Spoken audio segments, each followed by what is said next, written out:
Olivier Assayas on charting Putin's rise in The Wizard of the Kremlin. French director Olivier Assayas, https, variety.com/Olivier Assayas, is no stranger to difficult men. In the past, he's tackled controversial characters embroiled in high-stake political schemes, such as the Venezuelan revolutionary Ilich Ramirez Sanchez, Carlos, and the espionage ring known as the Cuban Files, adapted by Assayas and Emmanuel Carrère from Giuliano da Empoli's 2022 best-selling book, The Wizard of the Kremlin. The film should trigger heated debate when it premieres at the Venice Film Festival. https://variety.com/Venice Film Festival. Especially considering Russia's war with Ukraine. Assayas says he envisioned The Wizard of the Kremlin as an exploration of the foundation of the modern political world, rather than just the origin story of Putin. He knows the multifaceted portrayal of Putin could inspire some blowback. Assayas quips that he's neither the first nor the last to portray terrible characters, citing Scarface, The Godfather, Nosferatu, and his own Emmy-nominated Carlos as examples of previous looks at ethically challenged protagonists. I have always felt that deep down, this question of evil and its ambiguity is something that belongs to cinema, and has always belonged to cinema, he says, before quoting Alfred Hitchcock, who said that the more successful the villain is, the better the film. Assayas contends, however, that audiences are perhaps less accustomed to portraying political evil, which is not something we show. It is something we endure. What makes this film unique, and ultimately what fascinated me, was precisely that it showed the consequences of political evil, but also tried to portray its nature, how it works, its inner workings, says Assayas. While Assayas says he and Emmanuel Carrère tried to be accurate, they did fictionalize some scenes and fleshed out the book's only major female character, Ksenia, Baranov's on and off lover, played by Alicia Vikander. https://variety.com/Alicia Vikander. The role was written with Vikander in mind, given that Assayas recently worked with her on Irma Vep. On his collaboration with both Law and Dano, Assayas said he was impressed with their level of dedication. Law completely transformed and reinvented and made him very believable, says Assayas, who admits he was amazed at how much Law needed to feel involved, invested, and understand all the ins and outs of the character, both the worst and the less worst. In order to get it right, Dano, equally invested, impressed Assayas with his interest, his involvement, his immersion in Russian politics. He would send me things he had found in obscure corners of the internet, which related to the film, which related to the story, which clarified this or that aspect of our narrative, and he would ask me about certain phrases, about the ambiguities of this or that situation, says Assayas. In spite of its all-star cast, also including Will Keane as Boris Berezovsky, Tom Sturridge as Dmitry Sidorov, a character allegedly inspired by a real-life oligarch, and Jeffrey Wright as an American author, and well-respected production partners, producer Olivier Delbosque and French studio Gaumont, The Wizard of the Kremlin wasn't an easy project to finance, Assayas says, because of its scope and political implications. This film was particularly difficult to put together because it's a story that takes place in Russia, in places that exist, but to which we didn't have access. It was unimaginable that we would shoot in Russia, says Assayas. Ultimately, The Wizard of the Kremlin shot entirely in Latvia, where production costs were lower than in most countries. Most importantly, no other country had a setting that could represent the Kremlin. Another that could represent the summer home of the Russian president, or Novo Ogariovo, his suburban residence, says Assayas. He says, The Wizard of the Kremlin showcases such a diversity of locations and settings that if we hadn't filmed in Latvia, we would have had to film in 5, 6, or 7 different countries. The world premiere of The Kremlin of the Wizard, on the Lido, marks Assayas's big comeback to Venice, which he describes as a special place for him. It's in Venice that I screened my first feature, Des Ordres, in 1986, and we got the Fipresci Prize, the Critics' Prize. And that was the beginning of the film's career, and it was a big deal for me at the time. Assayas went on to present several films in Venice over the years, including Wasp Network in 2019, Nonfiction in 2018, and Something in the Air in 2012. The Wizard of the Kremlin is taking Assayas out of his comfort zone after a pair of highly personal projects, the HBO miniseries Irma Vep and Suspended Time. I felt that I needed to renew myself, try new things, go elsewhere, says Assayas, who's still grieving over his cancelled U.S. project, Idol's Eye, which was meant to star Robert Pattinson and Robert De Niro and shooting Chicago and Toronto in 2014. Did he ever imagine that his first big English-language movie would take place in Russia? I would never have imagined it. It would never even have crossed my mind, says Assayas. Here are some highlights from Variety's interview with Olivier Assayas. Can we describe The Wizard of the Kremlin as the origin story of Vladimir Putin?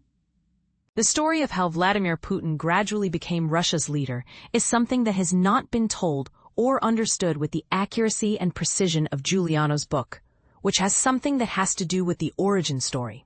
Although I would say that it's the origin story of the modern political world rather than Putin's. It's the moment when something takes root, whose consequences we see every day today. It's a transformation of the way politics works. It was during that period, in those circles, that it took hold and gradually gained ascendancy over traditional politics. Putin and Baranov, his advisor, are despicable characters. Are you afraid of stirring some criticism about the way you're portraying them? Carlos was a very ambitious film about a detestable character, and I have always felt that deep down, this question of evil and its ambiguity is something that belongs to cinema and has always belonged to cinema. Hitchcock said that the more successful the villain is, the better the film. Think of Francis Coppola's Godfather or Nosferatu. I'm neither the first nor the last to portray terrible characters. Howard Hawks was even criticized for this when he portrayed Scarface. But let's say that we are less accustomed to portraying political evil.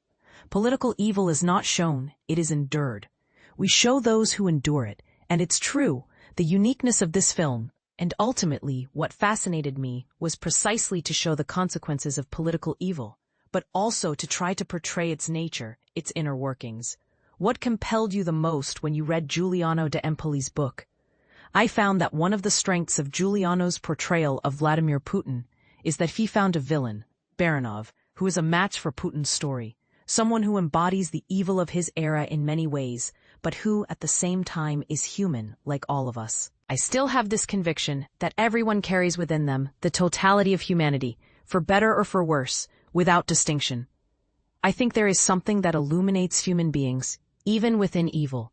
And perhaps evil even better embodies the complexities of humanity than more watered-down things. Did you know a lot about this chapter of Russian history when you read the book? Not at all. And what really interested me in the book and in how to adapt it was showing a historical episode that I knew little about. Everything I discovered, I felt was interesting for the film, because the film's audience would discover it just as I did, through Giuliano's talent as a portraitist, but also through his intelligence, his sense of nuance and precision, and the sharpness of his gaze. I found that Giuliano da Empoli was able to recount things that are very complicated to grasp, in a Romanesque, intelligent and original way. He managed to do so in terms that I felt would appeal to cinema-goers.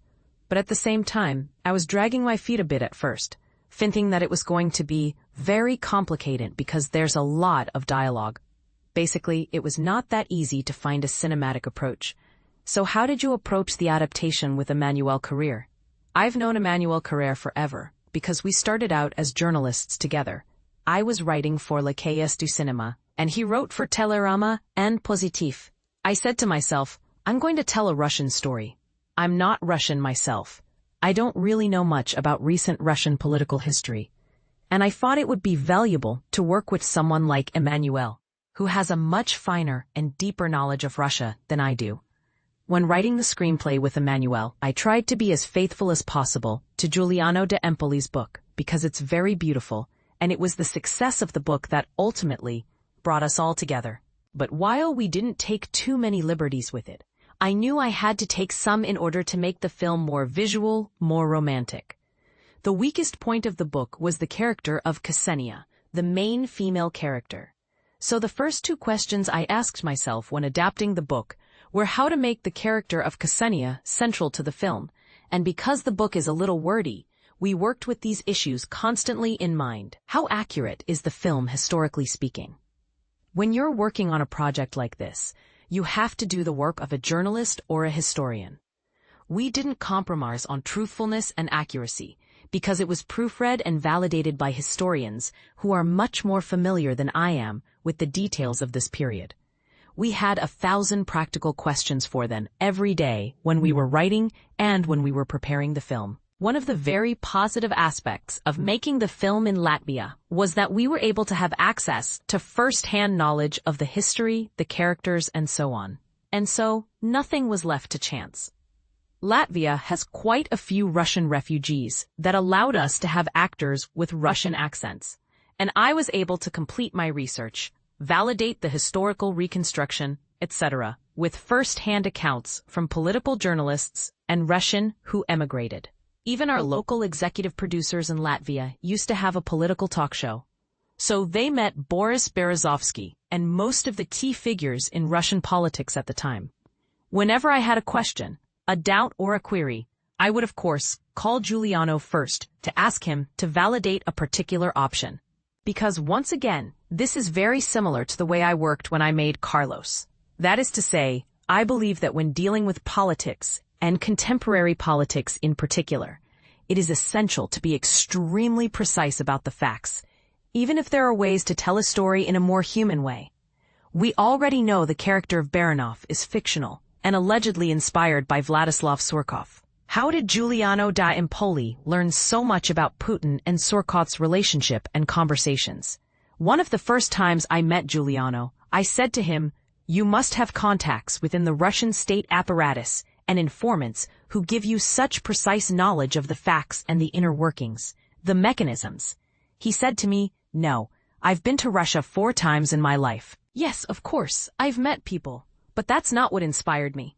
He said to me, "What inspired me was the fact that I worked as the advisor of a politician, an important politician, since it was Matteo Renzi who served as Italy's prime minister from 2014 to 2016.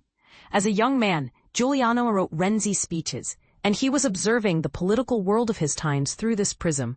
And as such, The Wizard of the Kremlin, it is certainly about Vladimir Putin, but it also talks about the contemporary workings of politics. That's what Giuliano told me, right away. Power is the same wherever you are. It's how you get it and how you keep it. That's it.